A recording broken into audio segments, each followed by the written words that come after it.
Fala pessoas, esse aqui é mais um vídeo meu aqui da internet. E o troco do pão de hoje é pra gente jogar um pouquinho de Assassin's Creed Odyssey. Um game que eu venho aqui acompanhando vocês acerca de política aqui no canal, onde vamos falar hoje mais especificamente sobre Thomas Hobbes e o contrato social do estado de natureza do homem e todas as disfunções que levam o homem a um estado de animalidade para assim ter que ter um contrato social para coexistir em comunidade. Então, nisso a gente vai aqui jogar esse jogo incrível, né, onde você tem aqui muitos elementos de, de animalidade entre os homens, né, que estão a toda hora lutando numa sociedade grega antiga, com disputas a todo momento e ascensão do Império Romano e tal. Então, a gente vai utilizar esse plano de fundo para debater um pouco sobre o Leviatã de Thomas Hobbes. Espero que vocês gostem. E para a gente iniciar, vamos começar aqui mesmo falando principalmente sobre o autor. Dar aqui uma palhinha sobre sua vida, sobre a sua biografia, para introduzir um pouco do nosso pensamento, porque é importante, né, a gente conhecer o autor e a circunstância que ele vivenciou para compreender seu pensamento. Mas não necessariamente vamos precisar criar uma grande abordagem, né, de um vídeo inteiro sobre isso, como eu fiz com Maquiavel. Vamos apenas fazer um resumo, pegando principalmente aquilo que mais importa, que mais nos interessa. Então, o Hobbes ele nasceu em 5 de abril de 1588. Ele foi um matemático teórico, político e um filósofo inglês. Né? As principais obras que Thomas Hobbes desenvolveu foram o Leviatã, em 1651, e o Cidadão. Na obra Leviatã, ele explana principalmente sobre as questões relacionadas à natureza humana e as necessidades que deve-se a essa natureza humana de se manifestar um governo, né, uma entidade do Estado que irá regir toda esta comunidade de indivíduos, devido às condições que a gente vai desenvolver relacionadas a essa questão da natureza humana, que a gente vai refletir daqui a pouco. Ele desenvolveu o pensamento dele da mesma forma como o próprio Maquiavel, através das suas concepções e visualizações que ele tinha sobre a vida. Então vamos lá. O que aconteceu? Quando o Hobbes nasceu, né, segundo a sua própria biografia, é uma frase bem emblemática que ele diz que, ao nascer, sua mãe teria dado à luz a gêmeos, Hobbes e o medo. O que aconteceu? Por que isso? Né? A mãe de Hobbes havia entrado em trabalho de parto de forma prematura por causa do medo da armada espanhola, quando a Espanha estava invadindo a Inglaterra. Nesse momento, a Inglaterra da Rainha Elizabeth estava sofrendo uma tentativa de invasão dos espanhóis do rei Felipe II. Né? Só que a Rainha Elizabeth venceu. Né? Então, os espanhóis eles perderam, né? Ficaram livres dessa situação e não teve mais guerra. Não. Infelizmente, não. Logo após essa tentativa de invasão, a Inglaterra ela começou a vivenciar uma nova guerra, uma guerra civil que durou por muito tempo. Essa guerra civil era relacionada às questões dos conservadores absolutistas contra os parlamentares que estavam surgindo naquele momento e queriam transformar a Inglaterra num regime parlamentar. E isso foi interessante para incentivar até mesmo o próprio Thomas Hobbes a desenvolver o seu pensamento, já que Thomas Hobbes era um total defensor do absolutismo. Só que isso é um pouco interessante da gente refletir, porque muitos do pensamento que ele desenvolveu tendia mais mesmo para o liberalismo. Né? A gente pode até tirar algumas inspirações para a própria democracia que vivemos hoje em dia. Mas vamos pensar isso mais para frente. E ele desenvolveu muitos dos pensamentos dele através dos círculos sociais que ele vivenciou durante sua formação intelectual. O próprio Thomas Hobbes, ele viajou por muitos lugares da Europa e na própria França ele entrou em contato com o círculo intelectual do padre Mersenne, né, o mentor do Descartes. Ele também teve a oportunidade de conhecer o próprio Galileu Galilei durante uma viagem que ele fez à Itália em 1636, um pouco antes do próprio Galileu morrer. Então, isso faz com que ele desenvolva, de fato, uma retenção intelectual muito forte, muito grande, muito bem desenvolvida, né? Fazendo com que ele criasse novos paradigmas para a própria política daquele momento, rompendo com outros grandes pensadores da política, como os que a gente viu anteriormente, né? A própria concepção política desenvolvida pelo Aristóteles, né, devido a essas condições de o Aristóteles afirmar que o homem é um animal político, que o homem naturalmente está vinculado à política, para Hobbes não. Para Hobbes a política é necessária ao homem justamente porque ele não é um animal político, justamente porque o homem ele não vive de acordo com a política. A política ela é uma imposição ao homem para que se ele estabeleça dentro de um conjunto social. Então há a necessidade de uma criação de um Estado. O Estado ele não é naturalizado pelo homem, ele é uma imposição ao homem individual. E esse individualismo relacionado ao indivíduo que o Hobbes tanto coloca vai em contraponto até mesmo que o Maquiavel vislumbrava da formação de um Estado forte, da formação de um governante forte. Ele não se debruça tanto nisso, ele se debruça principalmente aos indivíduos em relação a esse Estado. Então, rompe um pouquinho até mesmo com o pensamento que era desenvolvido pelo próprio Maquiavel.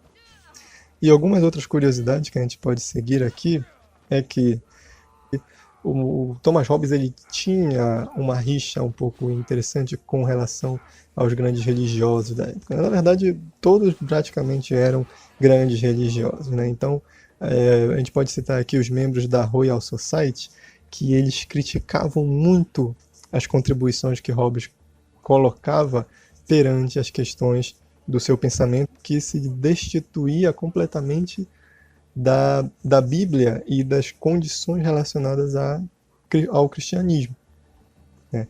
E eles acabavam encarando o próprio Thomas Hobbes como um ateísta nessas circunstâncias. Então ele foi perseguido em muitos momentos, mas não impediu ele de desenvolver o seu pensamento, de desenvolver a sua ideia e de trabalhar até o fim de sua vida. E o Thomas Hobbes ele viveu até completar os seus 91 anos de idade, né? O que para hoje já é algo surpreendente. Imagina para a época que Vem aqui para ver.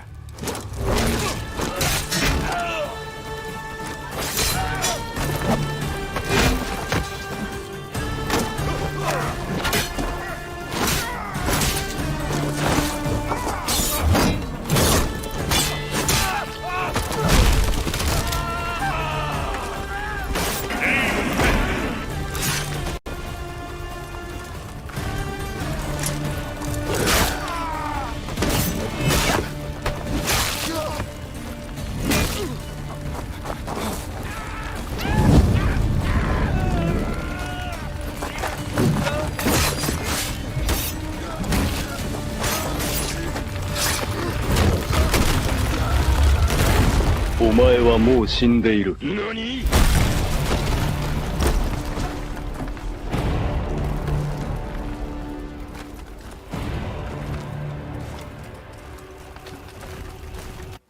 Rapaz, eu acho que eu vou ter que botar uma censura nessas perebas aí, né? Mas vamos lá. Vamos voltar aqui ao assunto. As situações de vida naquele momento levavam o indivíduo a viver até no máximo os 40 anos, né? E o Hobbes ele viveu até os 91 anos. Ele faleceu em 4 de dezembro de 1679. Certo? E ele ainda era extremamente produtivo, né? Até o fim de sua vida ele escrevia muitas coisas, ele escreveu a sua própria biografia aos 80 anos, ele traduziu a Odisseia, né? Ele traduziu vários outros livros, e ele escrevia em várias línguas, né? Inclusive em latim. Então ele era um intelectual extremamente competente nas suas obras e nas suas produções. Mas aqui vamos agora falar da principal obra desse cara, da principal obra de Hobbes que ele desenvolveu, que foi o tão aclamado Leviatã. Vamos conhecer agora esse tal Leviatã. Então agora vamos aqui nos reter à obra do nosso querido autor. Então vamos lá. O Leviatã. O que é o Leviatã? Talvez alguns de vocês que são fãs de games, né, são entusiastas de games, já devam ter ouvido esse nome em algum lugar, né? Como uma figura mitológica, um monstro, ou etc. Né? O próprio jogo Final Fantasy, ele tem esse monstro como um dos seus principais manifestações das histórias relacionadas ao game, né? Mas o Leviatã, na verdade, ele é um monstro bíblico. Ele é um monstro de uma lenda judaica relacionada à condição das criaturas criadas por Deus. E existiam 3 criaturas criadas por Deus, né, as chamadas Tríade Sagrada. Essa tríade ela tinha o Leviatã como um monstro sagrado, rei dos mares, né, rei das criaturas marinhas.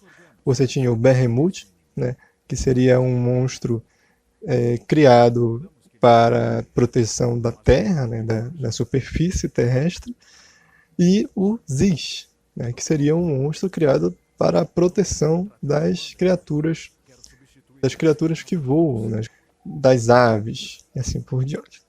Só que segundo essa mitologia, né, só fazendo aqui uma breve explanação básica, o Leviatã, segundo a Bíblia, né, ele foi um monstro que acabou querendo criar o seu próprio reino das criaturas marinhas e tal, e se dissociando um pouquinho de Deus. Então Deus, vendo essa situação, ele resolveu se livrar do Leviatã. Ele criou o próprio Behemoth para desenvolver uma luta contra o Leviatã e assim acabar destruindo esse monstro. Primeiramente ele mandou o anjo Gabriel, só que sabendo que o anjo Gabriel não daria conta de enfrentar o Leviatã devido à sua grande magnitude, né? Ele era um monstro imenso. Estou colocando aí para vocês algumas imagens do próprio game, Final Fantasy, para exemplificar. Então ele mandou o Behemoth junto com o anjo Gabriel para tentar destruir esse monstro e assim livrar a Terra dessas condições. Então, quando ele morreu, ele serviu até mesmo de alimento, né, para outras pessoas da Terra, assim por diante, levando em consideração que ele é um peixe gigante, né, uma criatura marinha gigante, então acabou virando comida aí do pessoal. Mas pegando essa análise do Leviatã referente ao livro de Thomas Hobbes, ele faz um parâmetro muito mais relacionado à condição de rei. Né? Ele é um rei super poderoso, né? Um rei muito poderoso, que domina e protege as criaturas menores. Né? No próprio livro, Thomas Hobbes ele faz uma análise do corpo do Leviatã, né? Que as suas escamas elas seriam os seus súditos, que as suas escamas seriam compostas pelos seus súditos. Mais pra frente a gente vai entender mais ou menos o que isso simboliza. Mas eu quero que vocês fiquem com essa imagem, né? A gente tem que entender alguns conceitos básicos referentes ao Thomas Hobbes.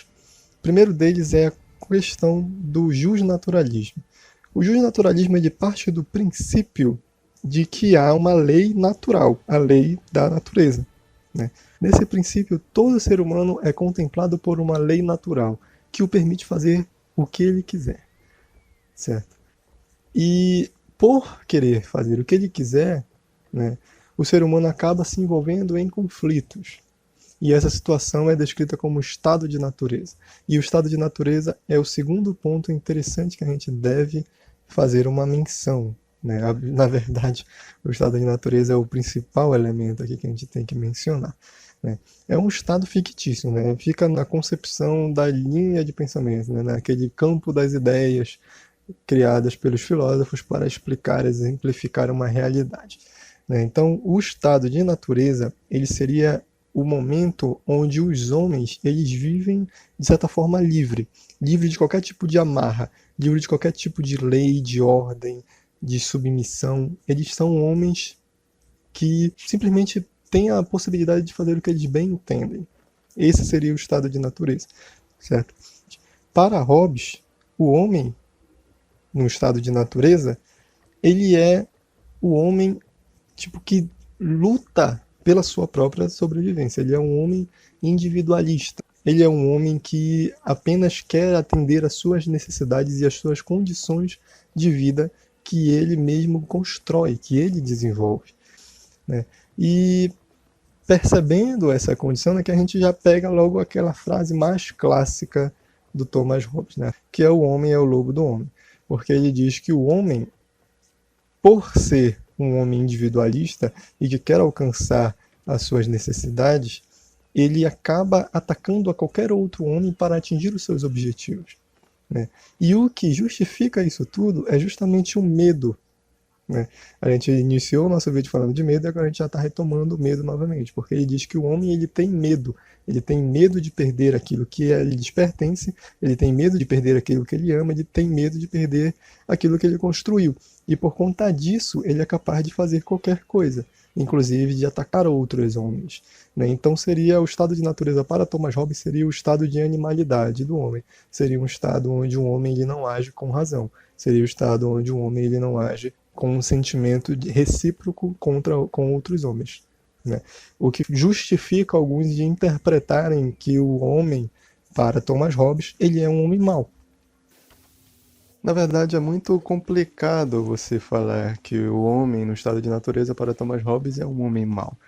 Até porque dentro da concepção da filosofia e das ciências sociais, é um pouco complicado você desenvolver uma ideia de que há um estado de bem ou de mal, há uma relação entre essas duas coisas, já que a gente encara muito através de um ponto relativo à sociedade que está sendo estudada. Então não tem como você, de fato, perceber essas manifestações de bem ou mal numa sociedade, principalmente quando você manifesta a concepção natural de todos os homens como algo mal, certo? Ou algo bom. Até porque, né, se você tem o mal, logo você tem o bem para servir de contraponto, né? Logo você tem o bem para fazer essa medida, para fazer esse parâmetro. Então, se não tem o bem para fazer o parâmetro do mal, como você vai definir o que é o mal? Então, o que o Thomas Hobbes faz? Ele faz uma análise geral do ser humano, uma análise geral do indivíduo, né? Colocando seus desejos, suas concepções, suas vontades, né? E tudo isso, analisando por ele, leva a considerar que o homem ele é um ser individualista, que o homem ele é um ser que pensa apenas em si mesmo, que ele busca alcançar os seus objetivos por cima de qualquer outro. É por isso que a frase dele é tão consagrada, né? O homem é o lobo do homem. Leva a essa concepção, vocês entendem? Mas ao ponto de ser, né, efetivo em relação à explicação e metodologia, a gente acaba utilizando de fato que o homem ele é mau no estado de natureza de Hobbes. Vamos lá. O que acontece, né? Se os homens são maus e são capazes de atacar, atingir ao outro para cumprir seus objetivos, né? Até mesmo a gente pode até levar em consideração as próprias sociedades mais primitivas, né? O homem primitivo, ou então o homem das cavernas, né? Esses homens mais primitivos nessa época aí, onde não existiam leis e estados, né? Para impedi-los de fazer o que eles bem entendem. Como acontece esta quebra com essa animalidade do homem que age como um animal, né, para satisfazer as suas vontades e as suas necessidades individuais? É através de um contrato, é através de um pacto social, né? Esse pacto ele também é algo fictício, né? É algo relacionado à abstração, né? No campo das ideias que há esse contrato, né? Não é um papel, uma folha onde todos os homens assinaram, não é isso. É algo inteligível às condições do homem em sociedade, que quer dizer que o homem em sociedade ele necessitou entrar com este contrato com todos os outros homens, com todas as outras pessoas daquela sociedade, para assim delimitar as suas condições de vida, né? Criar leis, criar normas, criar regras, criar hábitos onde todos os homens possam agir dentro daquela delimitação social. Então, o que acontece? O homem ele acaba abrindo mão da sua liberdade, do estado de natureza, para fazer com que esse contrato social prevaleça. Só que para esse contrato social ele realmente fincar na sociedade, ele deve ter uma entidade que contemple esse contrato, que faça com que as normas daquele contrato sirvam para todos os homens. Cidadão não, engenheiro civil, formado, melhor do que você. Independentemente das condições, né? Para que todos os homens cumpram com aquelas normas sociais. E essa entidade é justamente o nosso querido Leviatã, né? O nosso Estado, o nosso soberano. O soberano que gere os seus súditos para que haja uma uma coexistência ali naquela sociedade, para que haja umas condições onde os homens não ataquem a outros homens, não sejam lobos de outros homens para atingir seus objetivos ou suas vontades. Entendem? Então essa é a origem de um Estado, né? E assim nasceria a sociedade civil, que direciona o poder e a força de todos os indivíduos num Estado regulador, né? Para garantir a ordem, para manifestar este poder de todos os indivíduos, né? E assim ser de fato um Estado forte. Entendem? Essa basicamente seria as condições deste contrato social. A gente pode pegar um exemplo no próprio mundo que estamos vivendo agora, né? Onde em plena pandemia as pessoas estão, pelo menos no momento que eu estou gravando esse vídeo, as pessoas estão se perguntando das necessidades de usar máscara, mesmo quando já tiveram pegado o vírus, né? Se sentem imunes, se sentem protegidos, né? Por já terem pegado a doença, e podem andar sem máscara nas ruas, né? Podem ir para as praias, podem ir para festas, para bares, viver suas vidas normalmente, quando ainda tem várias pessoas, ainda já tem milhares de pessoas ainda adoecendo, milhares de pessoas morrendo, né? O número constantemente crescendo. Então, as vontades individuais dessas pessoas de quererem curtir a vida na rua, né? De quererem romper com o isolamento, de quererem se achar protegidas o suficiente para não andarem de máscara na rua, contempla muito bem essa percepção que o Thomas Hobbes tem sobre o indivíduo ser uma pessoa individual, que não se importa com a segurança ou com os interesses dos outros, né? Se não houver uma lei que imponha a esses indivíduos a agirem de determinadas maneiras. Mas calma, amiguinho, não estou falando que você é uma pessoa má, caso você esteja saindo de casa, não respeitando o isolamento.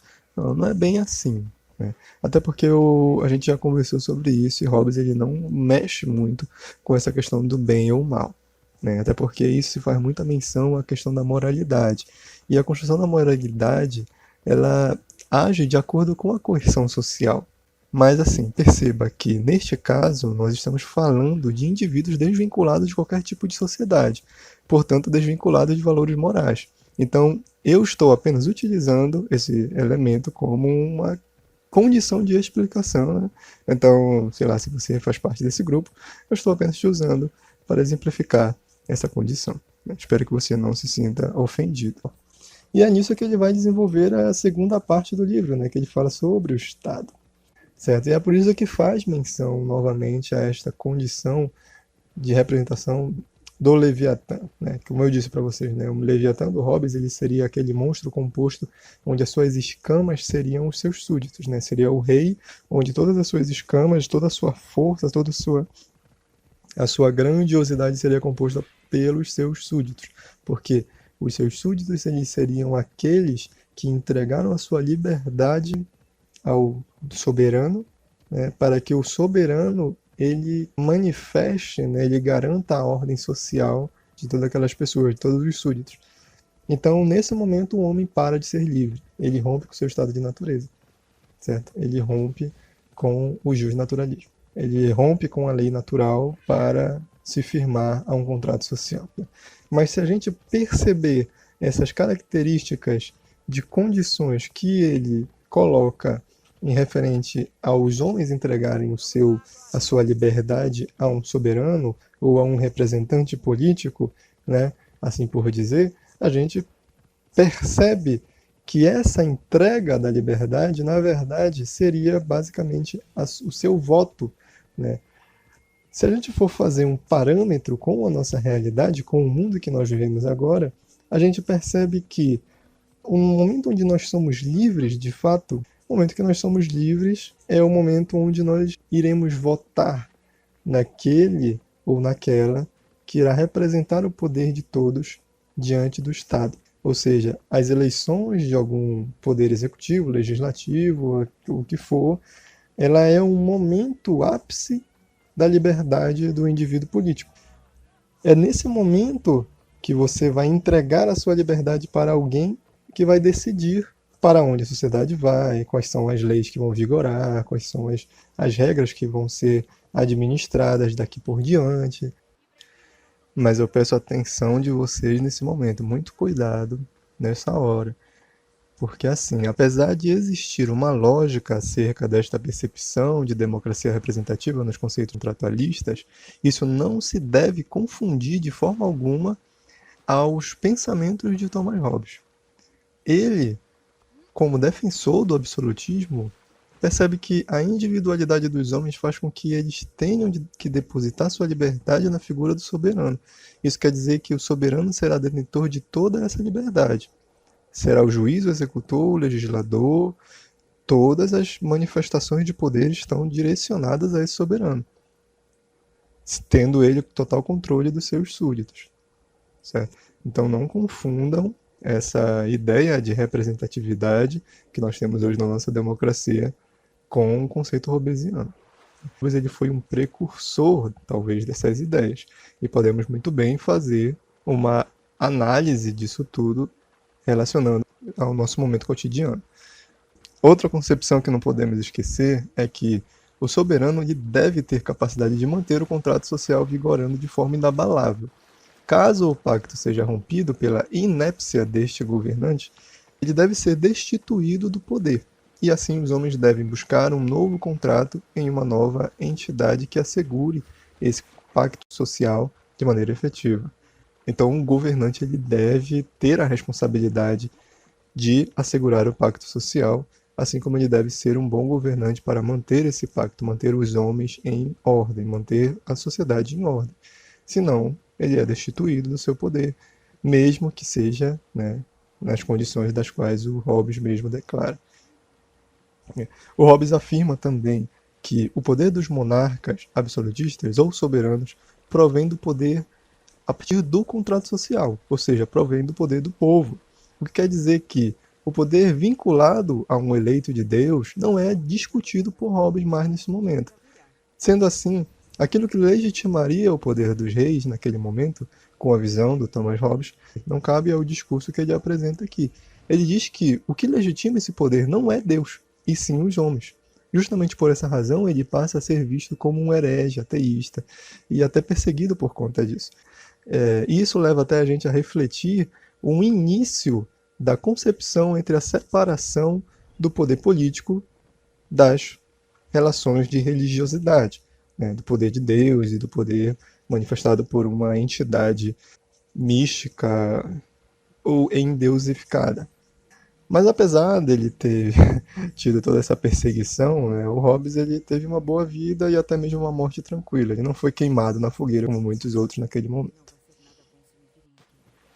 Além disso, ele diz que os súditos eles têm também, alguns dos direitos de natureza eles devem se manter, como o direito de preservar a sua integridade física, preservar a sua vida. Mas com relação a relacionamentos sociais, com relação a propriedades privadas, há ali uma necessidade de você ter ali uma interposição de um Estado soberano que vai regir todo esse processo, principalmente por conta da propriedade privada, que para Hobbes não é algo tão interessante, ele não se debruça tanto sobre isso, mas quem vai se debruçar fortemente sobre isso é o nosso próximo autor, que se chama John Locke.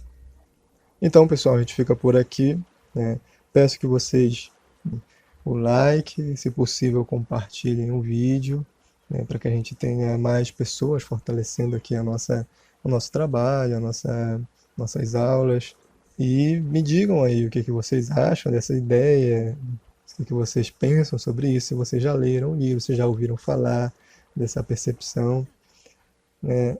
E comentem o que mais vocês gostariam de ouvir, que jogos vocês gostariam que eu jogasse, se vocês têm dúvidas sobre os outros vídeos, se vocês têm alguma, até mesmo, opinião de outros vídeos que eu possa vir a gravar. Lembrando que eu estou pensando em começar uma nova série no canal relacionada às questões de atualidades. Então eu realmente queria pedir para vocês deixarem aí alguma sugestão do que vocês gostariam que eu abordasse nos vídeos sobre atualidade, né, que vocês acham que pode ser que caia nas provas que vocês vão fazer, vestibulares e outras coisas, né? Lembrando que aqui o nosso objetivo é muito mais de ampliar o conhecimento, de estudo, né, de incentivá-los a estudar e conhecer várias coisas, do que unicamente formá-los para uma única prova. Eu espero que vocês aprendam comigo para além da prova, né, uma formação mesmo para a vida de vocês, assim como esses conceitos foi uma formação para a minha própria vida. Então a gente se vê no vídeo e eu espero vocês lá.